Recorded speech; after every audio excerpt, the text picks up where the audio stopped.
বন্ধুরা, ভারতে যে কটি প্রাচীন মন্দির রয়েছে তার মধ্যে পুরীর জগন্নাথ মন্দির অন্যতম।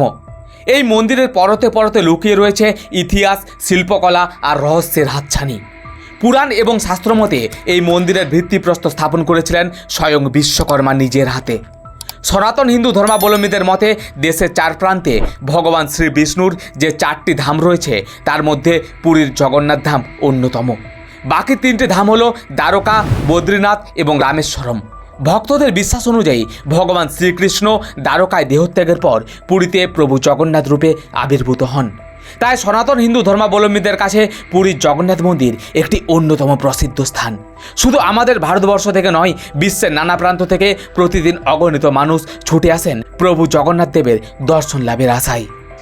আর এই প্রাচীন মন্দিরকে ঘিরেই প্রতিদিন এমন কিছু অলৌকিক রহস্য ঘটে যার কারণ ব্যাখ্যা করতে গিয়ে আধুনিক বিজ্ঞানও এইখানে হিমশিম খেয়ে যায়। এই মন্দিরের আচার অনুষ্ঠানে রয়েছে এমন কিছু অদ্ভুত নিয়মকানুন যা আপনাকে আশ্চর্য করে তুলবে। বন্ধুরা, আপনারা কি জানেন প্রতি 12 বছর অন্তর অন্তর মন্দিরের প্রধান দেবতা জগন্নাথ, বলরাম এবং সুভদ্রার মূর্তিগুলি একবার করে পরিবর্তন করা হয়? আর এই কাজটি করা হয় নির্দিষ্ট কিছু গোপন নিয়ম মেনে অতি সন্তর্পণে। আর এই মূর্তি পরিবর্তনের ঘটনা কেউ যদি ভুল করেও দেখে ফেলে তাহলে তার মৃত্যু পর্যন্ত হতে পারে। বন্ধুরা, আপনারা কি জানেন পুরীর জগন্নাথ মন্দিরের পতাকা পরিবর্তন যদি একদিনের জন্য বন্ধ করা হয় তাহলে পরবর্তী 18 বছরের জন্য মন্দিরের দরজা পুরোপুরি বন্ধ হয়ে যাবে। এই পুরীর মন্দিরে রয়েছে পৃথিবীর সবচেয়ে বড় রান্নাঘর, যেখানে প্রতিদিন ঘটে কিছু অলৌকিক ঘটনা। আর এইরকম সব আশ্চর্যজনক ও বিস্ময়কর অজানা তথ্য জানতে হলে চলুন আমাদের সাথে জগন্নাথ মন্দিরের রহস্যময় জগতে। আজকের এই যাত্রায় আমরা জানব এমন কিছু অজানা তথ্য যা হয়তো এর আগে আপনারা কোথাও শুনেননি। তো চলুন বন্ধুরা, শুরু করা যাক আমাদের আজকের এই অবিস্মরণীয় ভ্রমণ।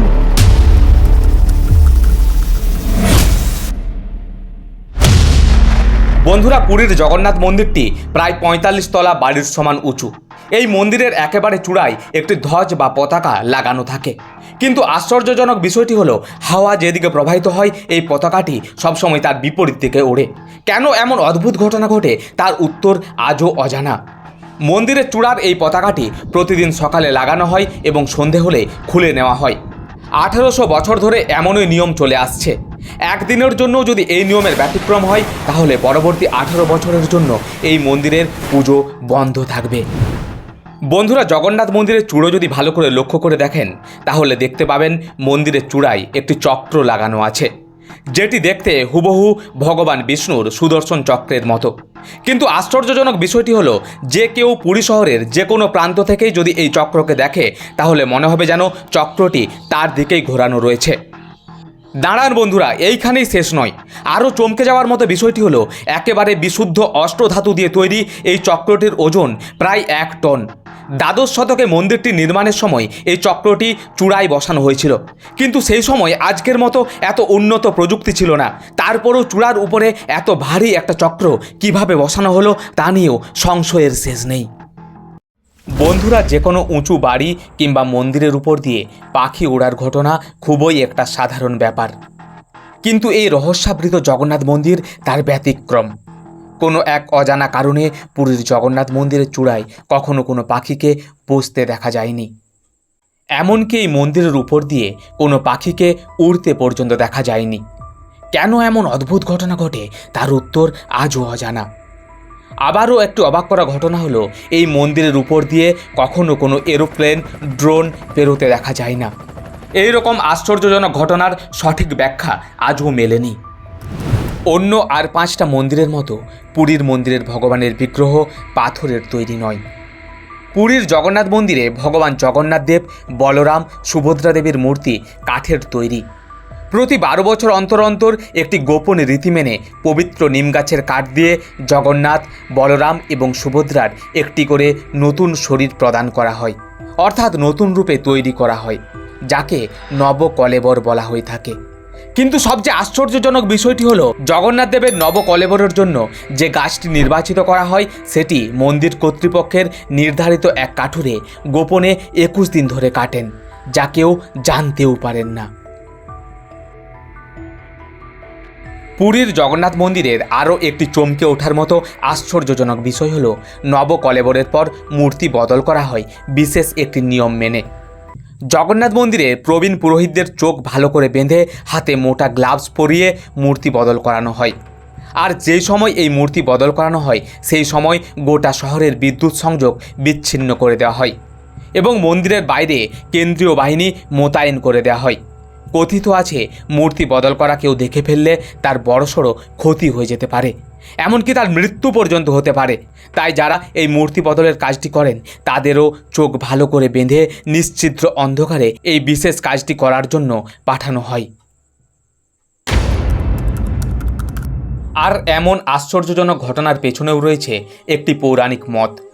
পৌরাণিক মত অনুযায়ী ভগবান শ্রীকৃষ্ণ যখন দ্বারকাতে দেহত্যাগ করেন তখন তার শরীর দাহ করা হয়, কিন্তু শরীর দাহ করা হলেও শ্রীকৃষ্ণের হৃৎপিণ্ড অক্ষত অবস্থায় থেকে যায়, যাকে ব্রহ্ম পদার্থ বলা হয়। সেই ব্রহ্ম পদার্থকে সমুদ্রে জলে ভাসিয়ে দেওয়া হয় এবং রাজা ইন্দ্রদন্য স্বপ্নাদেশে সেই ব্রহ্ম পদার্থকেই খুঁজে পান এবং তাকে জগন্নাথ দেবের শরীরে প্রতিস্থাপন করেন। যেহেতু এই ব্রহ্ম পদার্থের অলৌকিক শক্তি রয়েছে তাই একে দেখা সাধারণ মানুষের কাছে অসম্ভব। সেই জন্য যখনই প্রভু জগন্নাথ দেবের নতুন মূর্তিতে এই অলৌকিক জিনিসটি প্রতিস্থাপিত করা হয় তখনই পুরোহিতদের চোখ ভালো করে বেঁধে দেওয়া হয়।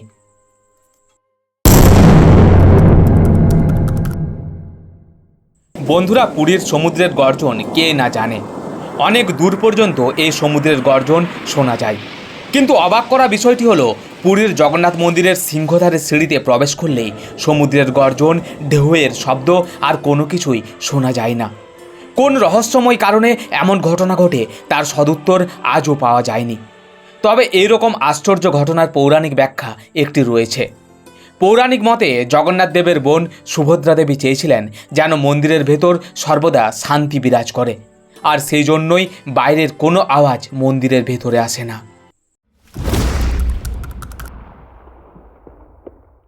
বন্ধুরা, সাধারণত উপকূলবর্তী এলাকায় দিনের বেলা সমুদ্র থেকে স্থলভাগের দিকে এবং রাতের বেলা স্থলভাগ থেকে সমুদ্রের দিকে হাওয়া চলে, কিন্তু রহস্যজনকভাবে পুরীর জগন্নাথ মন্দিরের কাছে দিনে ও রাতে উল্টো দিকে হাওয়া চলে। আর কেন এমন অদ্ভুত ঘটনা ঘটে তার কারণ আজও খুঁজে পাওয়া যায় না।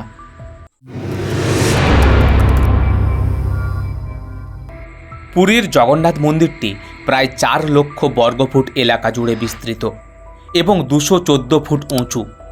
অথচ দিনের কোনো সময়ই এই মন্দিরের চূড়ার কোনো ছায়া দেখা যায় না, যা সাধারণ বিজ্ঞানের কোনো লজিকের সাথেই মেলে না।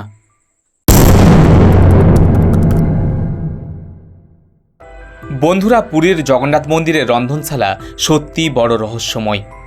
এই রান্নাঘরকে পৃথিবীর বৃহত্তম রান্নাঘরও বলা হয়ে থাকে। এই রান্নাঘরটি 9টি ভাগে বিভক্ত, যার 2টি ভাগ 2500 বর্গফুট করে এবং বাকি 7টি ভাগ এই দুটির চেয়ে একটু ছোট। এই রান্নাঘরে রান্না করার জন্য কোনো বিদ্যুৎ ব্যবহার করা হয় না। উন্মুক্ত কাঠের আগুনের উপর অনেকগুলো তেলের ল্যাম্প বা বাতি ঝুলিয়ে রাখা হয়। তার নিচেই সেবকরা তাদের রান্না কার্য সম্পন্ন করে। এই রান্নাঘরের দায়িত্বে রয়েছেন 1000 সেবক। প্রতিদিন প্রায় 50 কুইন্টাল চাল, 25 কুইন্টাল ডাল এবং বিভিন্ন সবজি দিয়ে রান্না করা হয়। তবে এই রান্নাঘরের যে ব্যাপারটা সবচেয়ে রহস্যময় তা হলো মাটির উনুনে একটি পাত্রের উপর আরেকটি পাত্র, এমন করে 7টি মাটির পাত্র পরপর সাজিয়ে রান্না করা হয়। সবচেয়ে আশ্চর্যের ব্যাপারটি হলো প্রথমে সবচেয়ে উপরের পাত্রে রান্না সেদ্ধ হয়, তারপর এক এক করে নিচের পাত্রগুলি রান্না হয়। উনুনের উপর যে পাত্রটি বসানো হয় সেই পাত্রটির রান্না সবার শেষে সম্পন্ন হয়।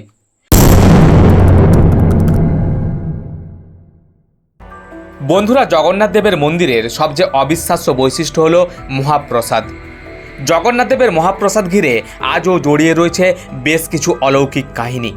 সারা বছর ধরেই এইখানে সমপরিমাণে প্রসাদ রান্না করা হয়, কিন্তু ওই প্রসাদ দিয়েই কয়েক হাজার ভক্ত হোক বা কয়েক লক্ষ ভক্ত, ওই প্রসাদই পরিবেশন করা হয় প্রত্যেককে। তবুও কোনোদিন প্রসাদ নষ্ট হয় না বা কম পড়ে না। সত্যি কি অদ্ভুত, তাই না? এইখানে কোনোদিন পুরাতন পাত্রে রান্না করা হয় না, প্রতিদিন নতুন নতুন পাত্রে রান্না করা হয়। তাই একদল সেবক প্রতিদিন মাটির পাত্র তৈরি করেন, আরেক দল সেই পাত্রগুলি সংগ্রহ করে রন্ধনশালায় নিয়ে যান। অপরদল সেবক সেই পাত্রগুলি ভালো করে ধুয়ে তাতে জল ভর্তি করে রান্নার কাজে লাগান। বন্ধুরা, এই রন্ধনশালার ভেতরে আরও একটি আশ্চর্যজনক ঘটনার কথা জানতে পারা যায়। জানা যায় রান্নার জন্য এই রন্ধনশালার ভেতর দিয়ে গঙ্গা নদী প্রবাহিত হয়েছে, অথচ বাইরে থেকে সেই নদী দেখা যায় না। এমনই রহস্যাবৃত পুরীর জগন্নাথ দেবের রন্ধনশালা। আজকের এই অবিস্মরণীয় রোমাঞ্চকর যাত্রায় আমাদের সাথে থাকার জন্য আপনাদের প্রত্যেককে জানাই অসংখ্য ধন্যবাদ। পুরীর জগন্নাথ মন্দিরের এই রহস্যময় কাহিনীগুলো আপনাদের মধ্যে শেয়ার করতে পেরে আমরা সত্যিই খুব আনন্দিত। আপনাদের ভালোবাসা আর সমর্থনই আমাদের চলার পথের অনুপ্রেরণা। ভিডিওটি ভালো লেগে থাকলে অবশ্যই ভিডিওটিতে লাইক করুন, শেয়ার করুন এবং আপনি যদি আমাদের চ্যানেলে নতুন হয়ে থাকেন তাহলে অবশ্যই চ্যানেলটি সাবস্ক্রাইব করতে ভুলবেন না। এই রকম নতুন নতুন কাহিনী এবং রহস্যময় যাত্রার আপডেট সবার আগে পেয়ে যেতে হলে পাশে থাকা বেল আইকনটি ক্লিক করুন। পুরীর জগন্নাথ মন্দির সম্পর্কে আপনাদের কোনো প্রশ্ন বা মতামত থাকলে তা অবশ্যই কমেন্ট সেকশনে জানাতে ভুলবেন না যেন। আমরা আপনাদের মতামত এবং প্রশ্নের উত্তর দিতে সর্বদা প্রস্তুত। শীঘ্রই দেখা হবে আরও একটি নতুন রোমাঞ্চকর যাত্রায়। ততক্ষণ সবাই ভালো থাকুন, সুস্থ থাকুন। প্রভু জগন্নাথ দেবের আশীর্বাদ সর্বদা আপনাদের সাথে থাকুক এই কামনা করি।